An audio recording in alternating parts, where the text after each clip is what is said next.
Shalom, selamat pagi jemaat dikasih Tuhan. Kembali kita berjumpa dalam renungan pagi. Mari pagi hari ini kembali saya mengajak kita semua untuk merenungkan firman Tuhan. Supaya dengan firman Tuhan hidup kita akan terus dibangun. Dan kita pun akan semakin bertumbuh, diteguhkan dan dikuatkan dalam iman dan pengharapan. Sebab firman Tuhan inilah yang menjadi sumber kekuatan kita. Firman Tuhan itulah kebenaran. Firman Tuhan pedoman dan penolong bagi kita. Bahkan firman Tuhan jugalah yang akan senantiasa menuntun kita dan menerangi setiap langkah hidup kita. Mari jemaat dikasih Tuhan, sebelum kita merenungkan firman Tuhan pagi ini, kita akan berdoa terlebih dahulu. Bapa di surga, kembali pagi hari ini kami datang ke hadirat-Mu. Kami sungguh mengucap syukur ya Tuhan atas segala kebaikan-Mu, atas begitu besar kasih setia-Mu, begitu besar rahmat dan anugerah-Mu, segala berkat dan kemurahan-Mu, perlindungan-Mu ya Tuhan, penyertaan-Mu, pertolongan-Mu, dan juga pemeliharaan-Mu atas seluruh hidup kami. Terima kasih ya Tuhan. Dan pagi hari ini kembali kami merenungkan firman-Mu. Mari Tuhan singkapkan dan nyatakan kebenaran firman-Mu. Dan Roh Kudus urapi kami semua ya Tuhan. Sehingga kami bisa menangkap, mengerti, dan juga melakukan firman Tuhan di dalam hidup kami. Terima kasih ya Tuhan. Di dalam nama Tuhan Yesus kami bersyukur dan berdoa. Amin. Mari jemaat dikasih Tuhan, kita akan sama-sama buka Alkitab kita.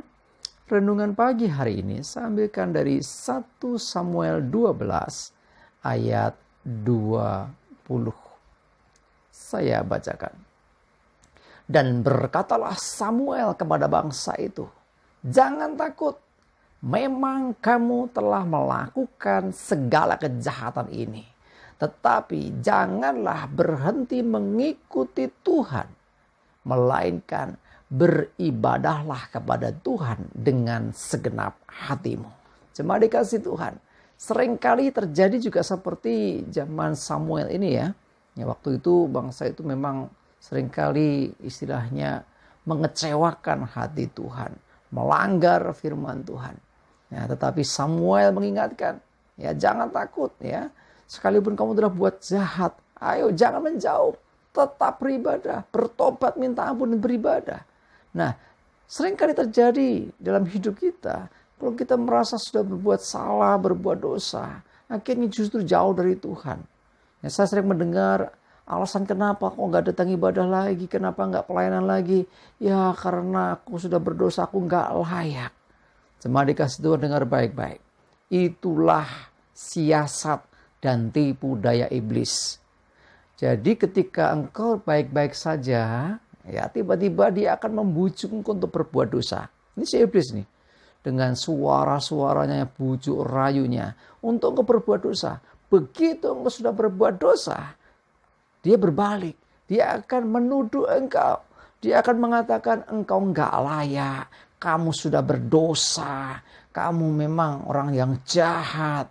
Gak pantas kamu beribadah kepada Tuhan. Gak pantas kamu berdoa kepada Tuhan. Kamu berdosa. Itulah yang iblis lakukan. Sehingga akhirnya orang itu jauh dari Tuhan. Saya banyak mendapati orang-orang yang demikian. Kenapa gak ibadah lagi? Aku berdosa Pak. Aku gak layak. Dosa aku terlalu besar. Saya mau beritahu saudara. Tidak ada dosa yang terlalu besar yang tidak bisa ditebus dengan karya salib. Sekali lagi, tidak ada dosa yang terlalu besar sehingga tidak bisa ditebus dengan pengorbanan Yesus di atas kayu salib. Jadi artinya mau sebesar sebanyak apapun dosa, ketika engkau bertobat sungguh-sungguh, maka Tuhan mengampuni dan Tuhan menyelamatkan hidupmu. Jadi hanya di dalam Tuhan Yesus seseorang itu bisa dilayakkan. Kalau engkau merasa nggak layak dan engkau menjauh, memang ada cara lain. Jangan mau ditipu iblis. Dia mau bawa engkau ke neraka. Dia mau bawa engkau untuk jadi budaknya. Jadi Kita mesti sadar, kita mesti memahami hal ini. Ya, jangan takut. Ya, Tuhan menantikan engkau kembali. Bapak Ibu Saudara dikasih Tuhan, siapapun engkau yang merasa bahwa engkau sudah berbuat dosa, sehingga engkau gak beribadah lagi, gak mau doa lagi, gak sembahyang lagi, karena merasa gak layak. Hari ini, kebenaran firman Tuhan mengingatkan kita, supaya engkau jangan menjauh dari Tuhan. Jangan berhenti mengikut Tuhan. Bertobatlah, justru akui dosamu, dan minta anugerah Tuhan memulihkan engkau. Dan jangan lupa, beribadahlah, sembahyang, berdoa kepada Tuhan. Nah, jadi jangan sebaliknya malah menjauh. Memang Tuhan Maha Kudus. Ya, tetapi jangan lupa, Dia pun Maha Kasih. Jadi Tuhan memang benci dengan dosa. Tetapi Tuhan mengasihi orang yang berdosa. Jadi orangnya dikasihi. Saya dan saudara dikasihi. Tapi dosa kita dibenci Tuhan. Ya betul, Tuhan gak suka dengan dosa. Tetapi bukan berarti kalau kita sudah berbuat dosa, kita harus menjauh dari Tuhan. Tidak. Justru bertobatlah. Minta anugerah Tuhan. Untuk engkau ditebus dari kuasa dosa itu. Untuk engkau dibersihkan dari dosamu. Sehingga engkau dilayakkan di hadapan Tuhan. Dan jangan lupa ya. Ayo beribadah lagi kepada Tuhan. Engkau yang sudah lama gak beribadah karena merasa berdosa. Gak layak, dosaku terlalu besar.